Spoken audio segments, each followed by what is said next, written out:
On parle depuis peu d'une ère géologique nouvelle, appelée Anthropocène, du grec anthropos qui signifie homme et kainos qui signifie nouveau. Cette ère géologique se caractérise par l'influence déterminante de l'activité humaine sur les écosystèmes de la planète Terre. L'un des concepteurs de cette ère, Paul Joseph Crutzen, estime que l'ère anthropocène aurait débuté dès la première révolution industrielle. Que les activités de l'homme aient une influence sur son environnement n'est pas nouveau.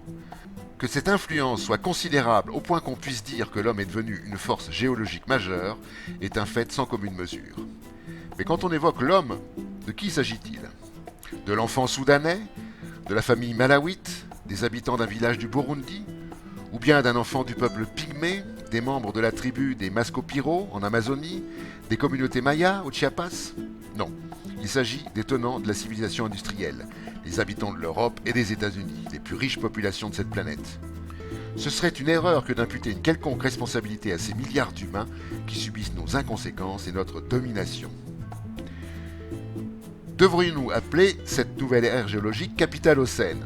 En effet, comment ne pas dénoncer le capitalisme qui, au nom d'une incessante accumulation de richesses dans les mains de quelques-uns, livre la planète à la dévastation ?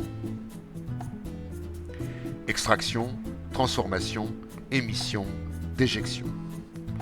Notons toutefois que le productivisme soviétique a causé des dégâts considérables à la planète. On se souvient de la mer d'Aral par exemple. Ce qui en réalité détruit la biosphère et l'industrie, cette immense machinerie qui nous gave, qui satisfait notre compulsion maladive à acquérir des objets, qui nous soumet aux injonctions publicitaires qui désertifient le peu de jugement qui nous restait. Alors quoi ? Alors il y a celles et ceux qui vivent loin, qui n'ont pas rejoint les villes, ceux qui se sont éloignés de l'influence des États. Les Lacandons, les Inuits, Kulinas, Algonquins, Yanas, Tseltal, Wankas, ces milliers de peuples qui n'ont jamais eu l'arrogance de l'anthropocentrisme, qui n'ont jamais cédé aux tentatives inégalitaires et dominatrices.